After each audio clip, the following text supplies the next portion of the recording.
Hello friends, आज के video में डिस्कस करने जा रही हूँ W.H. ऑर्डन के द्वारा लिखी गई poem in memory of W.B. Yeats. पहले ऑर्डन के बारे में आपको जानकारी दे दूँ। ऑर्डन का जन्म हुआ था 1907 में और ये जो पोयम है हमारी वो एक एलिजी है W.B. यीट्स की मृत्यु पर। यीट्स की मृत्यु फ्रांस में हुई थी जनवरी 1939 में, जबकि उनकी उम्र थी 74 वर्ष। इस पोयम में कहीं भी एग्जैजरेशन का प्रयोग नहीं किया गया है, ये बात भी ध्यान रखिएगा। पोइट बड़े ही practical and down to earth अंदाज में हमसे पोयम के अंदर बात कर रहा है।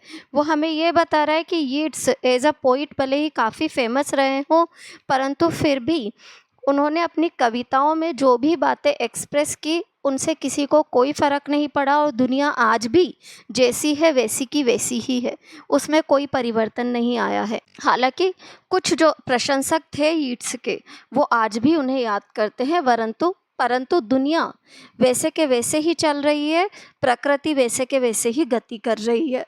पोयम में 3 सेक्शंस बनाए गए हैं। पहले सेक्शन में उनकी मृत्यु की विंटर आफ्टरनून को प्रस्तुत किया है और कुछ लोग उनकी जीवित होते हुए भी उनकी मृत्यु की अफवाह से सुन रहे थे। दूसरा सेक्शन उनकी लाइफ और इसमें जो कॉन्फ्लिक्ट थे उनको प्रेजेंट करता है और तीसरे सेक्शन में पोइट हमें एंड में ये बताने की कोशिश करते हैं कि वैल्यू ऑफ आर्ट क्या है और विदा लेते हैं यीट्स से। तो पोयम पर ध्यान देते हैं। He disappeared in the dead of winter. Yeats के बारे में पोइट हमसे कह रहा है कि वो कब मृत्यु हुई उनकी, तीव्र ठंड थी, डेड ऑफ विंटर, तीव्र ठंड के समय में उनकी मृत्यु हुई। द ब्रूक्स वर फ्रोजन, उस समय में झरने कैसे थे, सारे झरने जमे हुए थे। Brooks were frozen. The airports, और जो एयरपोर्ट्स थे ऑलमोस्ट डेजर्टेड सूने पड़ गए थे। जितने भी एयरपोर्ट थे वो सारे के सारे सूने पड़ गए थे। द स्नो, बर्फ जो थी, डिसफिगर्ड, वो आकार बिगाड़ रही थी। द पब्लिक स्टेचूज, जो पब्लिक प्लेसेस पर स्टेचूज रखे हुए थे उनका। पब्लिक स्टेचूज का मतलब यहाँ पर पब्लिक प्लेसेस पे जो स्टेचूज लगाए जाते हैं उनसे होता है। स्नो जो है वो आकार बिगाड़ रही थी। कैसे? बर्फ इधर उधर गिरी हुई थी तो शेप ही समझ में नहीं आ रही थी उस स्टेचू की। द मर्क्यूरी सैंक, मर्क्यूरी पारा, और पारा बिल्कुल डूब गया था, sank in the mouth of the dying day. कहाँ जाकर के डूब गया था? जाते हुए दिन में कहीं अंदर जाकर के पारा डूब गया था, यानी कि पारा बहुत नीचे गिर गया था, बहुत तेज सर्दी थी। पारा से मतलब यहाँ पर टेम्परेचर का पारा। What instruments we have, the day of his death was a dark cold day. फिर पोइट हमसे कहता है कि एक एक इंस्ट्रूमेंट, जिससे भी आप, वाट इंस्ट्रूमेंट, कोई सा भी इंस्ट्रूमेंट आप ले लो, जो भी प्रकृति के बदलाव को नोटिस करता है उस हर इंस्ट्रूमेंट को आप ले लो। वो हर इंस्ट्रूमेंट इस बात पर सहमत हुआ, the day of his death was a dark cold day, कि उनकी मृत्यु का दिन कैसा था? ठंडा और नीरसतापूर्ण या बिल्कुल तटस्थ सा दिन था, कोई विशिष्ट दिन नहीं था। फिर आगे पोइट बोलता है, फार फ्रॉम हिज इलनेस, उनकी बीमारी से कहीं दूर, यानी कि यीट्स अपने घर में बीमार पड़े थे पर उससे कहीं दूर प्रकृति अपनी गति से चल रही थी। पोइट हमें ये इंडिकेट करते हुए बोलेगा, फार फ्रॉम हिज इलनेस, उसकी बीमारी से दूर। द वॉल्व्स, जो भेड़िए थे, ran on through the evergreen forest, हरे भरे सदाबहार जंगलों में भेड़िए दौड़ रहे थे, यानी कि भेड़ियों की या जंगल की लाइफ पर कोई फर्क नहीं पड़ा था।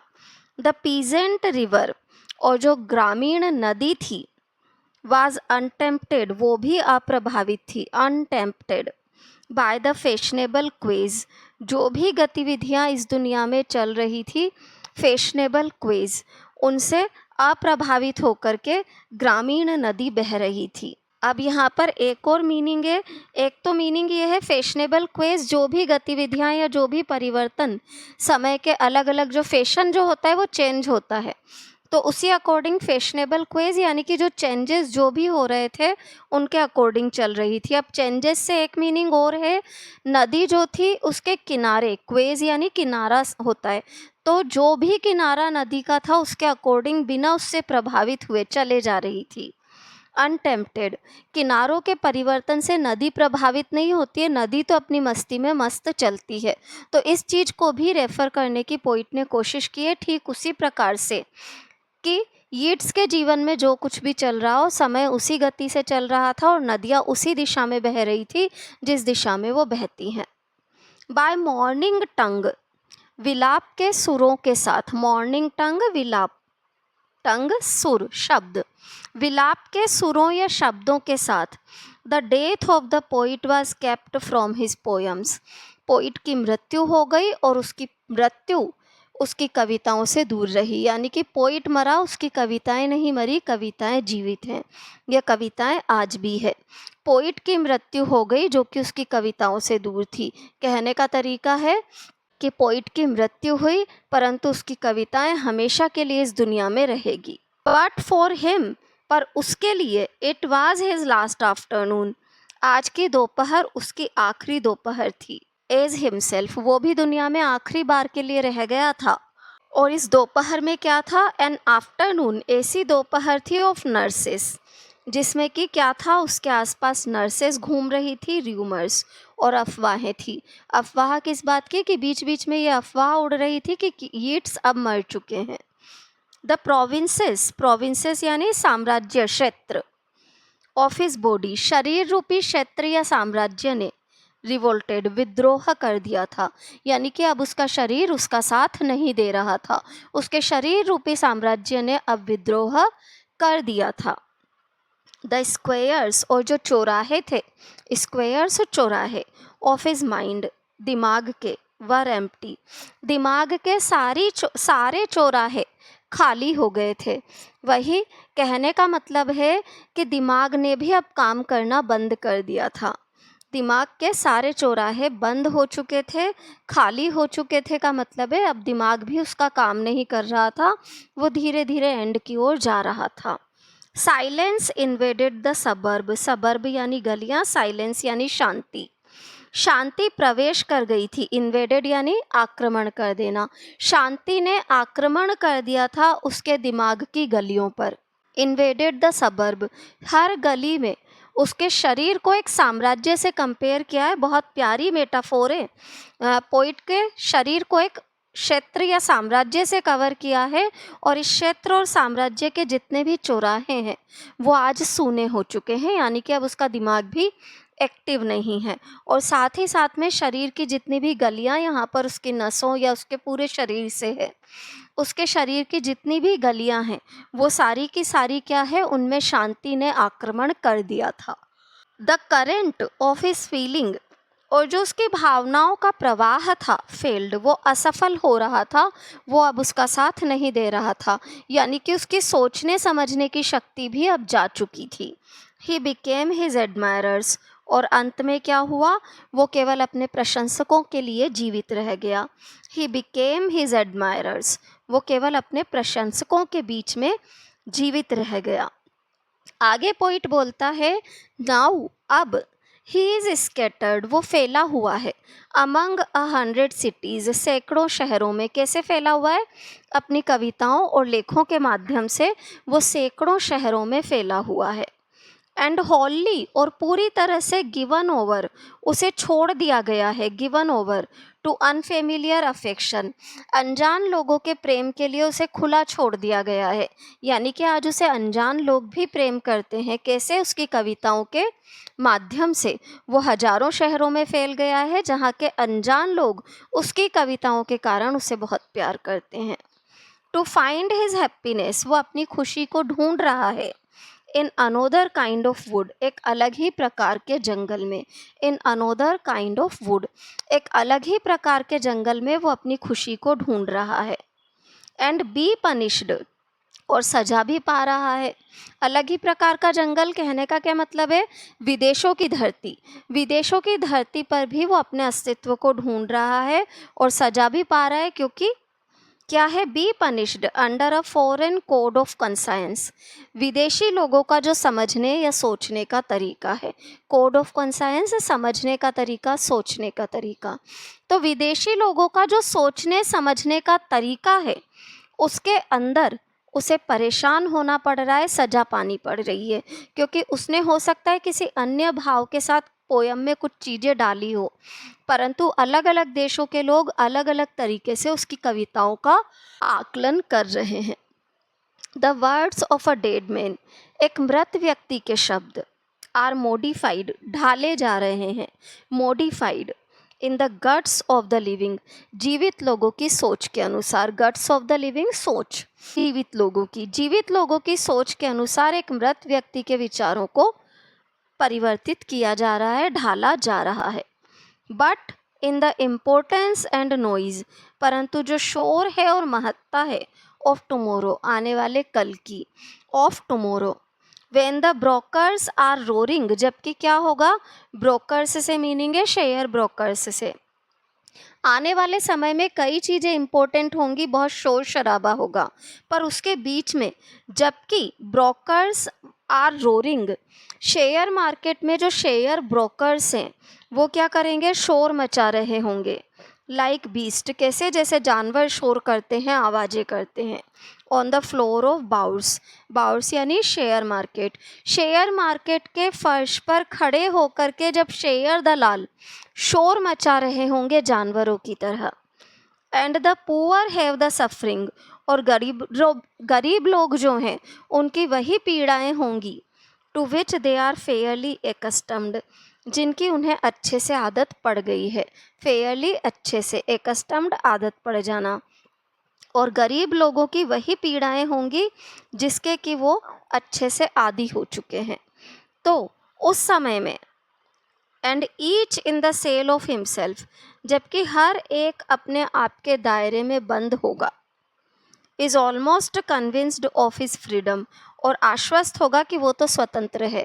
हर व्यक्ति अपने अपने स्वार्थ के, यहाँ पर सेल ऑफ हिमसेल्फ स्वार्थ के दायरे से है, जब हर एक व्यक्ति अपने अपने स्वार्थ के दायरे में बंधा होगा, is almost convinced of his freedom, और सोच रहा होगा कि मैं तो स्वतंत्र प्राणी हूँ, तब अब जबकि ये सब कुछ कंटिन्यू होगा दुनिया में, शेयर मार्केट अपने हिसाब से चल रहा होगा, गरीबों की पीड़ाओं में कोई कमी नहीं आई होगी, हर व्यक्ति अपने स्वार्थ के दायरे में बैठा होगा, उस समय में भी कुछ एक लोग होंगे, अ फ्यू थाउजेंड, कुछ हजार लोग होंगे, will think of this day, जो कि आज के इस दिन के बारे में सोचेंगे, will think of this day as one thinks of a day, जैसा कि कोई व्यक्ति एक ऐसे दिन के बारे में सोचता है, व्हेन वन डिड समथिंग, जबकि व्यक्ति ने किया हो कुछ, स्लाइटली अनयूजुअल, थोड़ा अलग हटके जब व्यक्ति कुछ करता है तो उस चीज़ के बारे में जब वो सोचता है वैसे ही सोचेंगे।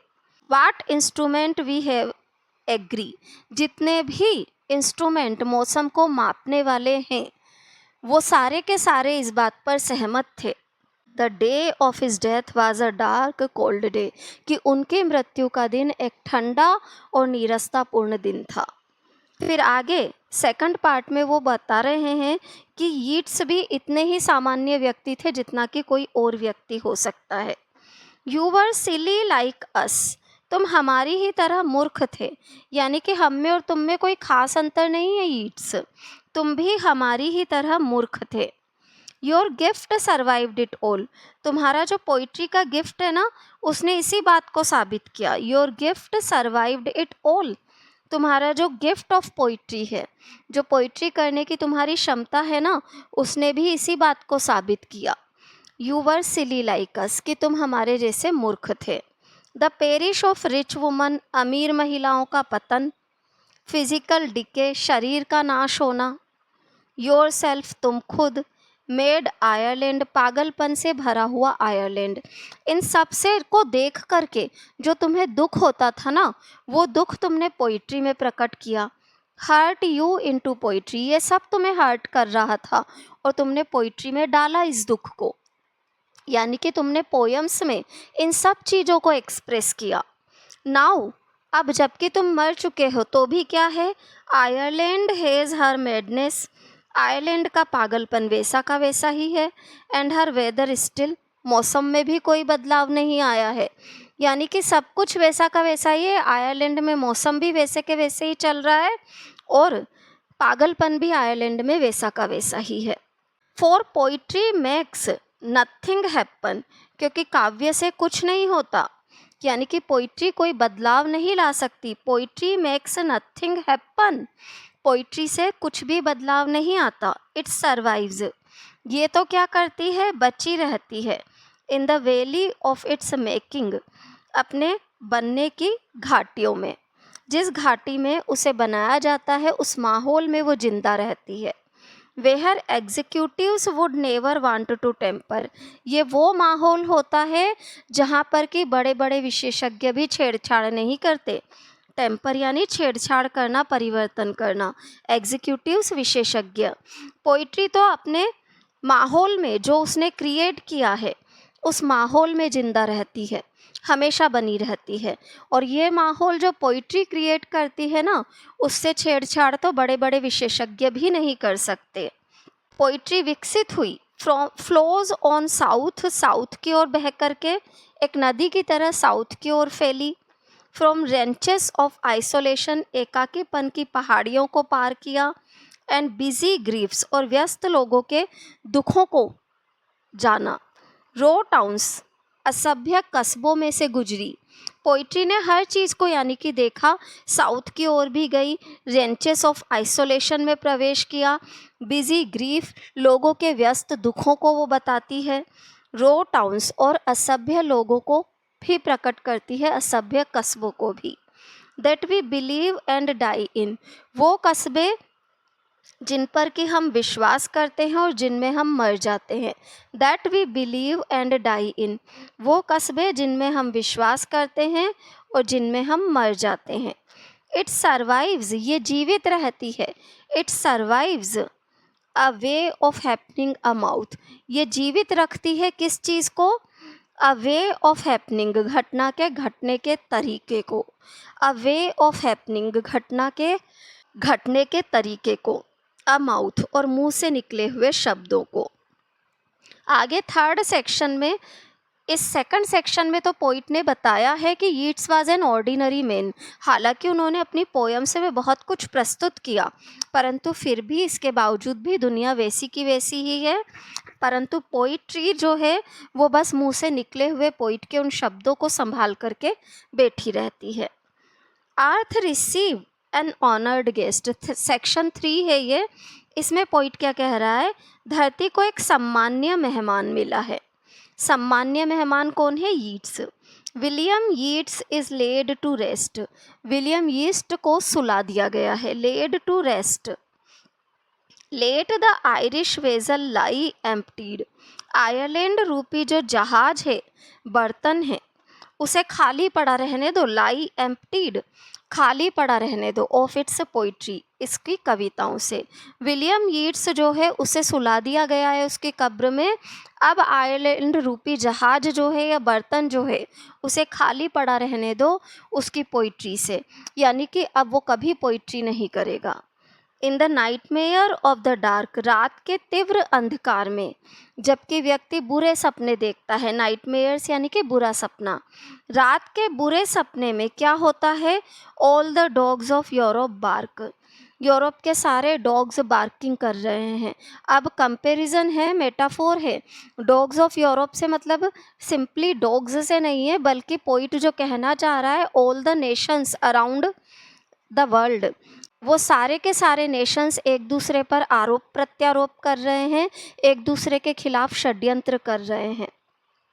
तो वो सब कुछ चल रहा है इस दुनिया में। In the nightmare of the dark, रात के तीव्र अंधकार में भी इस दुनिया में एक दूसरे के प्रति अविश्वास बढ़ता जा रहा है और एक दूसरे के प्रति राष्ट्रों में नफरत बढ़ रही है। And the living nations wait, जो ये जीवन से भरे हुए राष्ट्र है ना, ये इंतजार कर रहे हैं। Each sequestered in its hate, अपनी अपनी नफरत के दायरे में सीमित होकर के। Each sequestered in its hate, सिक्वेस्टर्ड सीमित होना, इन इट्स हेट नफरत, अपनी अपनी नफरत के दायरे में हर एक इंतजार कर रहा है या हर एक बैठा हुआ है। All the living nations wait, हर जीवित राष्ट्र इंतजार कर रहा है। All the living nations wait, each sequestered in its hate, अपनी नफरत के दायरे में सीमित होकर के। इंटेलेक्चुअल डिसग्रेस, बौद्धिक स्तर पर एक दूसरे का अपमान होता है। बुद्धिजीवियों की कमी नहीं है हर राष्ट्र में, और ये बुद्धिजीवी बड़ा दिमाग लगा करके एक राष्ट्र दूसरे राष्ट्र को नीचा दिखाने की कोशिश करते हैं। Stairs from every human face, यही बुद्धिजीवी जो अपमान की अवस्था है वो हर चेहरे से झलकती है, यानी कि हर कोई एक दूसरे को अपमानित करने या छोटा दिखाने में लगा हुआ है। The seas of pity lie locked, दया के जो समुद्र है ना वो बंद कर दिए गए हैं, बंद पड़े हुए हैं। लाई लॉक्ड, बंद पड़े हुए हैं। दया के समुद्र बंद पड़े हुए हैं, लाई लॉक्ड। एंड फ्रोजन, जम गए हैं, इन ईच आई, हर एक की आंखों में। ऑर्डन आगे कह रहे हैं कि इस दुनिया में कोई परिवर्तन नहीं आया है। बुद्धि के आधार पर लोग एक दूसरे को अपमानित करने के लिए तैयार बैठे हैं, और साथ ही साथ में दया की जो भावना है उसका समुद्र का समुद्र जैसे तो उनकी आंखों के अंदर कहीं जमा हुआ बैठा है। एक आंसू तक नहीं आता किसी की व्यक्ति में, किसी की आंखों में जो कि दया से भरा हुआ हो, या आंखों में दया के भाव तक नहीं झलकते हैं।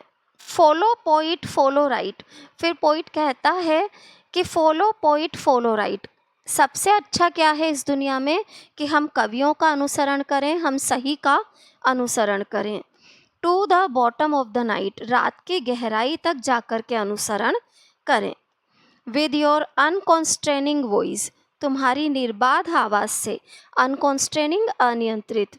यीट्स को बोल रहा है ऑर्डन कि तुम्हारी जो ये अनकॉन्स्ट्रेनिंग वॉइस है ना, उससे तुम क्या करो, स्टिल परसुएड अस, तुम हमें आज भी प्रेरित करते हो। परसुएड, प्रेरित करना।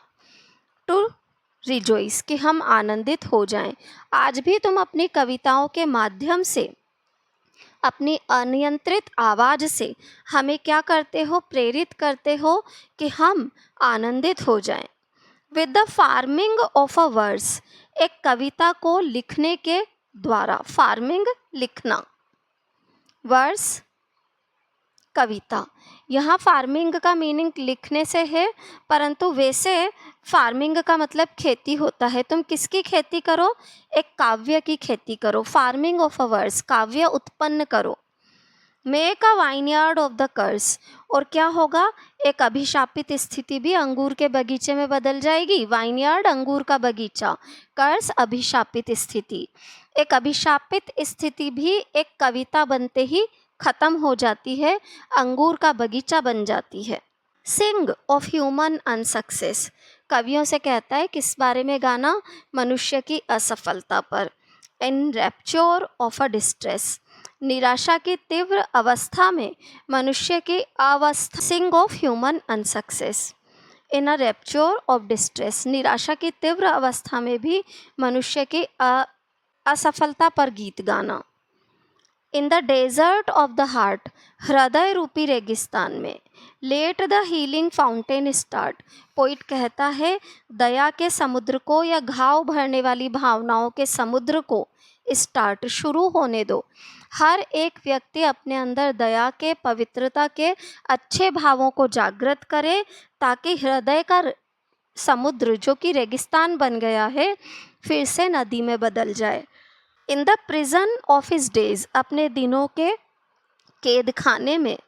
टीच द फ्री मैन, हर स्वतंत्र मनुष्य को तुम सिखाओ। हाउ टू प्रेज, कि एक दूसरे की प्रशंसा कैसे करते हैं अपनी कविता के माध्यम से। यहाँ पर पोइट अपनी रिक्वेस्ट को लास्ट सेक्शन में यीट्स से प्रस्तुत करता है कि अपनी कविताओं के माध्यम से कवि को क्या करना चाहिए, इस दुनिया को सिखाना चाहिए कि कैसे हम अपनी नफ़रत की भावना से और असफलता के दुखों से दूर होकर के एक दूसरे के प्रति एक आनंदमय जीवन जीना चाहिए। यहाँ पर पोयम की मेरी एक्सप्लेनेशन कंप्लीट होती है। पोयम से रिलेटेड कोई भी कन्फ्यूज़न हो तो कमेंट बॉक्स में कमेंट डालें। पोयम का मेरा एक्सप्लेनेशन अच्छा लगा हो तो चैनल को लाइक, सब्सक्राइब और शेयर ज़रूर करें। Thank you everyone.